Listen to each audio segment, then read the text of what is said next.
Hello friends, स्वागत है आपको मेरे इस यूट्यूब चैनल मैथ्स मूवी पर। और फ्रेंड्स, आज हम जो 10वीं क्लास की बीटीसी का मैथ है, अध्याय 4 के अंतर्गत द्विघात समीकरण के बारे में अध्ययन करेंगे। तो सबसे पहले तो द्विघात समीकरण को इंग्लिश में क्वाड्रेटिक इक्वेशन कहा जाता है। और क्वाड्रेटिक शब्द जो है क्वाड्रेट से बना है, जिसका अर्थ होता है वर्ग, अर्थात जिसका घात 2 हो। तो ये द्विघात समीकरण कहलाएगा। इसके बारे में कुछ और तथ्य फ्रेंड्स हम लोग जान लेते हैं कि यह क्या होता है।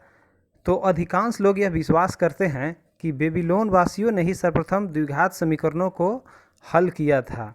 जैसे कि उनको मालूम था कि कैसे दो संख्याओं को ज्ञात किया जा सकता है जिनका योग और उनका गुणनफल पता हो, तो उस आधार पर वो संख्याएं निकाल लेते थे। ठीक है फ्रेंड्स, कुछ और हम लोग जानते हैं कि इस द्विघात समीकरण के योगदान में यूनानी गणितज्ञ जो थे, यूनानी गणितज्ञ यूक्लिड का भी बहुत बड़ा योगदान था। लेकिन आपको यह भी जानकारी होना चाहिए कि व्यापक रूप से द्विघात समीकरणों को हल करने में भारतीयों का भी बहुत बड़ा योगदान रहा है। बहुत सारे भारतीय जो हैं इनमें अपना योगदान दिए हैं, जिसके अंतर्गत मैं आपको यह बता देना चाहता हूं कि जिस तरह से ब्रह्मगुप्त थे, ठीक है, जिन्होंने द्विघात समीकरण का स्पष्ट हल करने का सूत्र दिया था। फिर बाद में श्रीधराचार्य ने भी 1025 ईस्वी में एक सूत्र प्रतिपादित किया, जिसे आजकल द्विघात सूत्र के नाम से जाना जाता है, जो कि पूर्ण वर्ग विधि के द्विघात समीकरण को हल करने से प्राप्त हुआ। तो फ्रेंड्स, इस तरह हमारे भारतीय को भी, इंडियन को भी बहुत सारा योगदान द्विघात समीकरण के हल करने में है। अब हम आगे बढ़ते हैं कि किस तरह से इसमें और हमें जानकारी लेना चाहिए। तो यहाँ पर हम फ्रेंड्स जो देख रहे हैं, द्विघात समीकरण या किस रूप में लिखा जाता है, तो x square plus b x plus c बराबर 0। अगर बराबर 0 को इसमें हटा देंगे तो x square plus b x plus c क्या होता था, तो यह द्विघात बहुपद होता था। लेकिन जैसे इसको हम 0 के बराबर करेंगे तो यह फ्रेंड्स द्विघात समीकरण हो जाएगा। अब यहाँ पर ए बी सी क्या है, तो A B C belongs to R, अर्थात यह जो है ए बी सी वास्तविक संख्याएं है, जहाँ पर ये 0 के बराबर नहीं होगा। अब कहिए 0 के बराबर क्यों नहीं होगा, तो अगर ए वाला पार्ट ही अगर 0 हो जाएगा, चूँकि ए 0 होगा तो बी एक्स प्लस सी बच जाएगा, जो कि एक रैखिक समीकरण है, द्विघात समीकरण नहीं है। चलिए अब कुछ हम आगे बढ़ते हैं इसमें और देखते हैं, एक फ्लो चार्ट के माध्यम से आपको हम बताते हैं कि द्विघात समीकरण को किस रूप से हम समझेंगे। तो यहाँ पर एक फ्लो चार्ट के माध्यम से आपको दिखाए हैं, पॉइंट वाइज करके मैं आपको बताऊंगा, थोड़ा ध्यान से आप लोग देखेंगे। तो यह द्विघात समीकरण को मैंने डिवाइड किया है।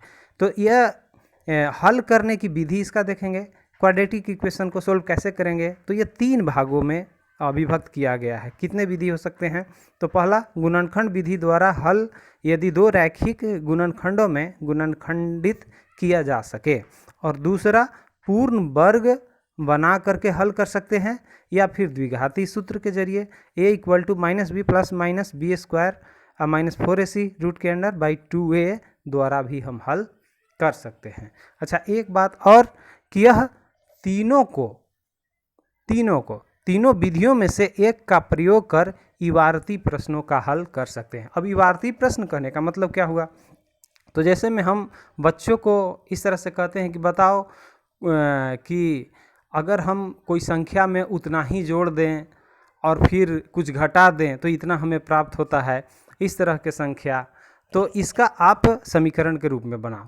जैसे 2 में जोड़ दें, फिर 2 से गुना करें, फिर माइनस करें, तो इस तरह से करके हमें 10 या 15 या कोई एग्जाम्पल ग्रुप में कितना भी प्राप्त होता है, तो आप इसको कैसे करेंगे। इस तरह से प्रश्नों का जो हल किया जाता है इबारती प्रश्न के रूप में, उसको हम लोग समझते हैं।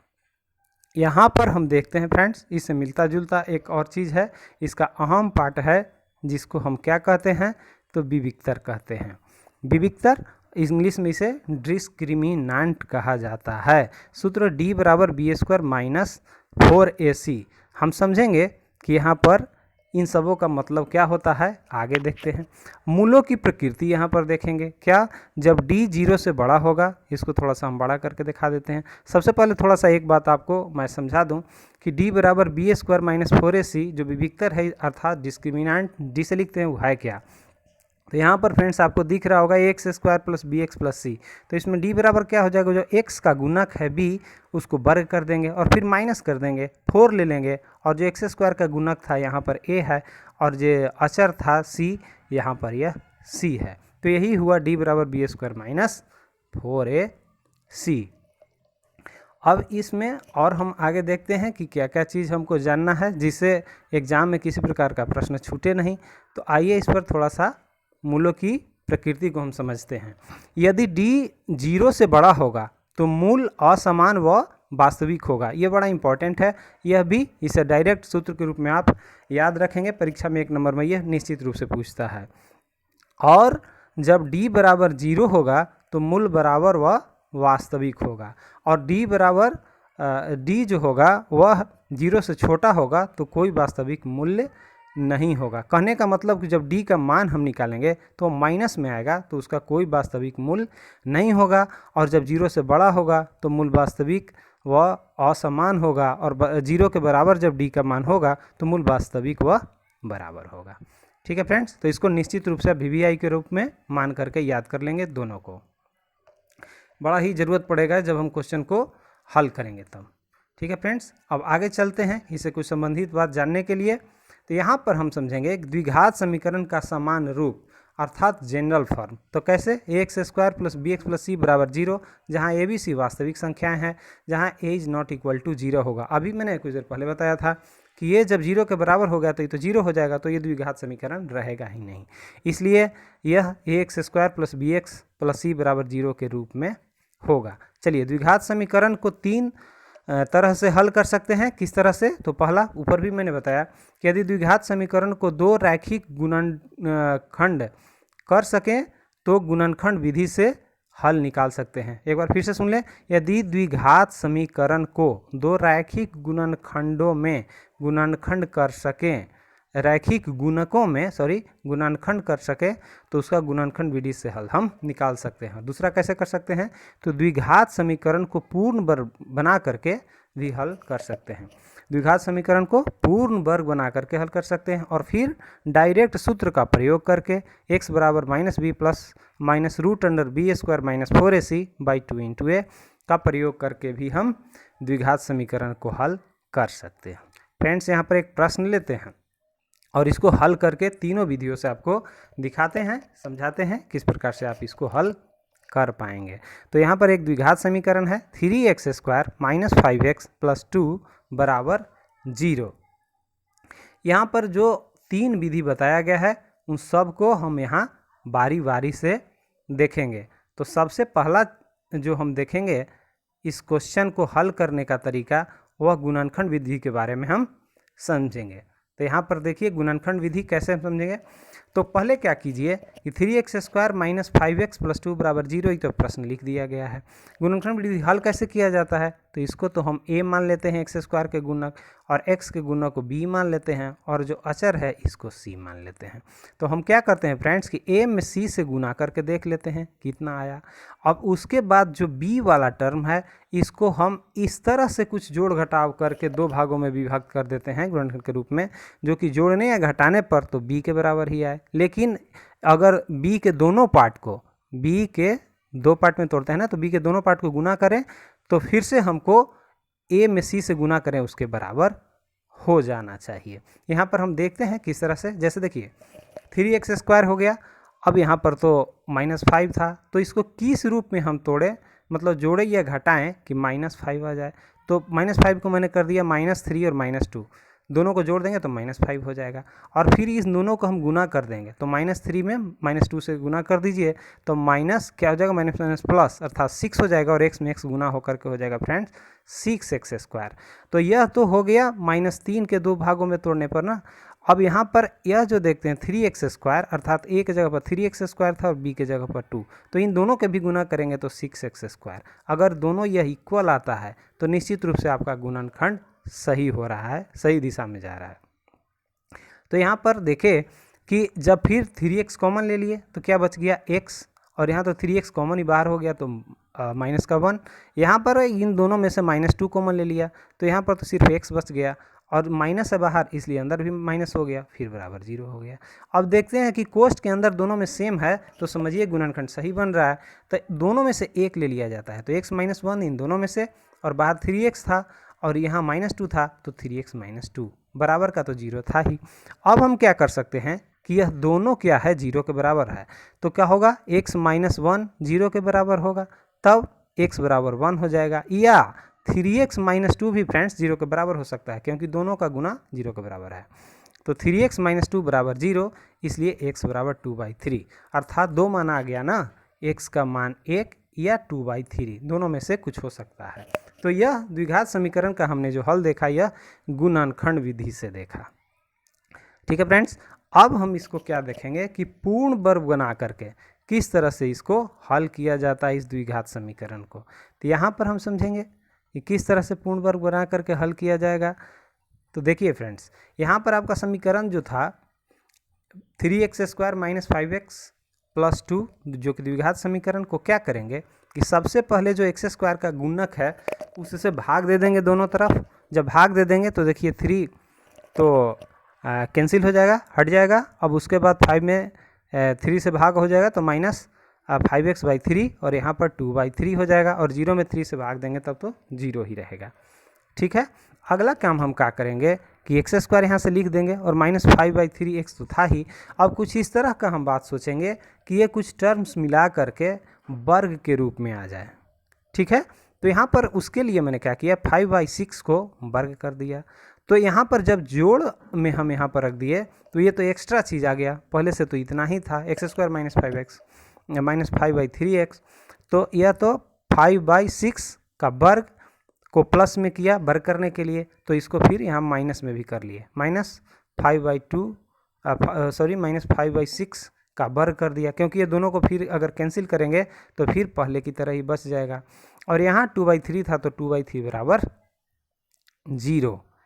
यहाँ पर जब कर लिए फ्रेंड्स तो देखिए अब वर्ग के रूप में सेट हो गया। क्यों? क्योंकि x - 5/6 को जब वर्ग करेंगे तो आपको ये मिल जाएगा, और बाकी का जो 2/3 था ये माइनस में दाहिने तरफ चला गया बराबर के, और यह था जो 25 बटा 36 हो जाता बाएं तरफ माइनस में, जो कि दाहिने तरफ जा कर के प्लस में हो गया।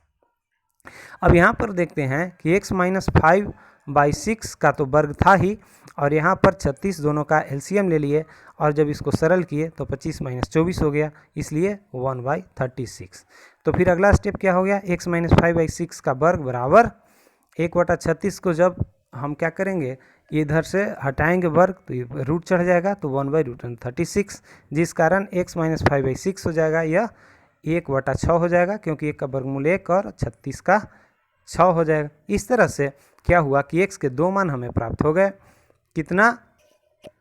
तो एक तो आ गया कि x - 5/6 इक्वल टू प्लस में 1/6, और फिर होगा x - 5/6 इक्वल टू माइनस का 1/6। आगे बढ़ा करके देखते हैं हम कि फिर कितना हमें मान प्राप्त हो रहा है इससे।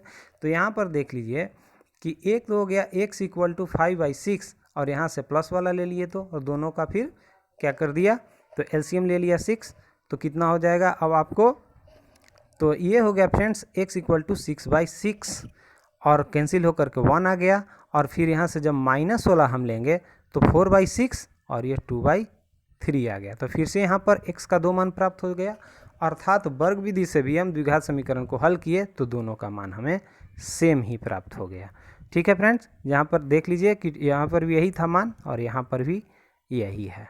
अब एक और विधि है जिसे हम समझने का प्रयास करेंगे, यह तो और भी आसान है। डायरेक्ट सूत्र का प्रयोग करेंगे और द्विघात समीकरण को हल करेंगे। तो कितना है द्विघात समीकरण, 3x² - 5x + 2। यहाँ पर a के जगह पर तो 3 हो गया, b के जगह पर -5 हो गया और c के जगह पर 2 हो गया। क्यों?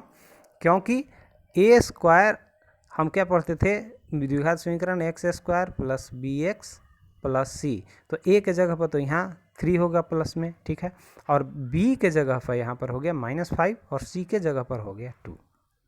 अब डायरेक्ट हम सूत्र का प्रयोग करेंगे। यह जानते हैं द्विघात समीकरण को हल करने के लिए सूत्र x बराबर minus b plus minus root under b square minus 4ac by 2 into है। अब यहाँ पर बी ए सी का मान फ्रेंड्स इसको रख करके सरल कर देंगे तो यह निश्चित रूप से मान आ जाएगा कितना, तो आ जाएगा 5 प्लस माइनस 1/6। इसको और जब हम सरल करेंगे आगे तक ले जा करके तो कितना हो जाएगा 5 प्लस 1/6, जिससे 6/6 होकर 1 हो जाएगा। और एक बार माइनस वाला लेंगे तो x बराबर 5 माइनस 1/6 4/6, अर्थात इसको कैंसिल करेंगे तो 2/3। यही मान यहाँ भी आया था फ्रेंड्स, यहाँ भी और आपको यहाँ भी। अर्थात एक द्विघात समीकरण को तीनों विधियों से हम हल कर सकते हैं। गुणनखंड विधि से करके कर सकते हैं, वर्ग करके कर सकते हैं, या फिर डायरेक्ट x बराबर सूत्र का प्रयोग करके भी हम कर सकते हैं। अब यहाँ पर देखिए फ्रेंड्स, यह भी बड़ा ज़रूरी है, बड़ा इंपॉर्टेंट है, एग्जाम की दृष्टि से समझेंगे। द्विघात समीकरण के मूलों की प्रकृति। हम जानते हैं द्विघात समीकरण कि x square plus b x plus c बराबर 0 के मूल कितना होता है, तो x बराबर minus b plus minus root under b square minus 4ac by 2 into a. ये हमें याद कर लेना है। VBI की तरह इसको हम समझेंगे, एग्जाम में डायरेक्ट प्रयोग इसका करेंगे। यहाँ पर बी स्क्वायर माइनस 4ac द्विघात समीकरण का विविक्तर या डिस्क्रिमिनेंट और डी इसको कह सकते हैं। इंग्लिश में डिस्क्रिमिनेंट कह सकते हैं, शॉर्ट में इसको कैपिटल डी कहेंगे और हिंदी में विविक्तर करेंगे। क्या स्पष्ट है? तो यह b square minus 4ac greater than 0, अर्थात बी स्क्वायर माइनस 4ac जब 0 से बड़ा होगा तो हम द्विघात समीकरण के दो असमान व वास्तविक मूल कहेंगे कि यही होता है। दूसरा क्या है कि b square minus 4ac equal to 0, जब 0 के यह बराबर होगा तो द्विघात समीकरण के दो बराबर और वास्तविक मूल होंगे, दोनों बराबर होंगे। और जब b square minus 4ac less than 0, अर्थात 0 से छोटा इसका मान होगा, कहने का मतलब बी स्क्वायर माइनस 4ac का मान जब निगेटिव माइनस में आ जाएगा फ्रेंड्स, तो द्विघात समीकरण में कोई वास्तविक मूल नहीं होगा। यह आप ध्यान रखेंगे, इसे आप स्क्रीनशॉट ले लेंगे और निश्चित रूप से यह आपको एग्जाम में हेल्पफुल होगा। फ्रेंड्स आगे अब हम देखते हैं कुछ प्रश्न को लेकर के कि किस तरह से हम हल कर सकते हैं। तो यहाँ पर मैंने एक प्रश्न लिया है, समझेंगे। k का ऐसा मान ज्ञात कीजिए कि उसके दो बराबर मूल्य हो। बराबर मूल्य पहले ही दे दिया है, अर्थात बी स्क्वायर माइनस 4ac बराबर 0 होगा। ठीक है, दो मूल हो, क्या ज्ञात करने के लिए कहता है, k का मान ज्ञात करने के लिए। ठीक है फ्रेंड्स, समीकरण 2x square plus kx plus 3 बराबर 0 दिया हुआ है। यहाँ पर 2x square plus kx plus 3 बराबर 0 में मूल बराबर है तो d बराबर बराबर होगा, अभी मैंने बताया आपको। तो d यहाँ पर कितना होता है, तो B square minus 4ac by 0। अब यहाँ पर फ्रेंड्स देख रहे हैं कि जो b के जगह पर तो k है तो k स्क्वायर माइनस 4 हो गया सूत्र से, और a के जगह पर तो 2 है, यहाँ पर तो 2 हो गया, और c के जगह पर 3 है तो यहाँ 3 हो। इसको जब सरल करते हैं तो k स्क्वायर बराबर 24, और यहाँ पर क्या करेंगे 24 का जब वर्गमूल करेंगे तो यह हो जाएगा प्लस माइनस का 2√6। इस तरह से हमें k का मान प्राप्त हो जाता है। फ्रेंड्स इबारती प्रश्नों को भी द्विघात समीकरण के माध्यम से आराम से हल किया जा सकता है। अब आगे देखते हैं एक और प्रश्न कि किस प्रकार से हम बना सकते हैं। देखिए आपके सामने है क्वेश्चन कि क्या एक ऐसी आम की बगिया बनाना संभव है जिसकी लंबाई चौड़ाई से दोगुनी हो, उसका क्षेत्रफल 800 मीटर स्क्वायर हो। यदि लंबाई चौड़ाई हो तो लंबाई और चौड़ाई ज्ञात कीजिए। फिर से सुन लीजिए एक बार क्वेश्चन, क्या एक ऐसी आम की बगिया बनाना संभव है जिसकी लंबाई चौड़ाई से दुगनी हो और उसका क्षेत्रफल 800 वर्ग मीटर है। यदि है तो लंबाई और चौड़ाई ज्ञात कीजिए। ठीक है फ्रेंड्स, चलिए माना कि चौड़ाई x है तो लंबाई तो कहता था कि दुगनी ना, तो लंबाई 2x हो जाएगा। अब प्रश्न अनुसार आयत का क्षेत्रफल हम जानते हैं कि कितना होता है, तो क्षेत्रफल एक बगिया मतलब आयत के रूप में मान लीजिए, क्योंकि लंबा ज़्यादा है चौड़ा कम है, तो यहाँ पर हम क्या करेंगे x इंटू 2x, अर्थात लंबाई गुने चौड़ाई किसके बराबर हो जाएगा, 800 के बराबर हो जाएगा। अब 2x स्क्वायर बराबर 800 हो गया, x स्क्वायर बराबर 400, 2 से कैंसिल हो गया 400 तो, और फिर x बराबर रूट अंडर का 400 या प्लस माइनस 20। चौड़ाई चूँकि निगेटिव में नहीं होगा, माइनस में चौड़ाई होगा कभी भी नहीं होगा, तो हम पॉजिटिव मान ले लेंगे, तो चौड़ाई 20 हो जाएगा। तो लंबाई कितना हो जाएगा, तो चौड़ाई का तो दुगना लंबाई था, इसलिए 2 गुना 20 बराबर 40 मीटर और चौड़ाई 20 मीटर। तो इस तरह से भी हम इसे हल कर सकते हैं। ठीक है फ्रेंड्स, अब यहाँ पर ये जो मैंने जो भी आपको बताया, इसको अब VVI के रूप में मैं बार बार बोल रहा हूँ। ये चैप्टर से निश्चित रूप से क्वेश्चन आता है और 5 नंबर के लिए भी आता है इस टाइप का क्वेश्चन, कि किसी के अंश में 1 जोड़ दिया, हल कर दिया, इस तरह से। तो आप निश्चित रूप से ये बना लेंगे, डायरेक्ट इस सूत्र का प्रयोग कर लेंगे, x बराबर -b, या तीनों विधि से जो भी आपको आसान लगता है वह निश्चित रूप से आप बना लेंगे। तो इस तरह से आपको कैसा लगा ये वीडियो आप कमेंट करके बताएंगे। कमेंट, अगर अभी तक आप मेरे वीडियो के साथ बने हुए हैं तो इसे लाइक कर देंगे, कमेंट तो करेंगे ही, शेयर कर देंगे और मुख्य रूप से सब्सक्राइब भी कर लेंगे, क्योंकि जो आने वाली बोर्ड की एग्ज़ाम है 10वीं क्लास के विद्यार्थियों के लिए तो बहुत हेल्पफुल रहेगा। अगर 1 से 2 बार इसको देख लेते हैं तो देखने के बाद आपको सो नहीं जाना है फ्रेंड्स। आपको क्या करना है कि जो भी इस चैप्टर से संबंधित, यहाँ पर चैप्टर 4 हम लोग देख रहे थे, तो जितने भी क्वेश्चन है उसको आप हल करके देखेंगे। अगर नहीं आता है तो आप क्या करेंगे, कमेंट करके बताएंगे कि हाँ ये क्वेश्चन नहीं है, मैं ज़रूर आपको हेल्प करूँगा। तो आज की वीडियो में इतना ही। बहुत बहुत धन्यवाद। Thank you very much. जय हिंद।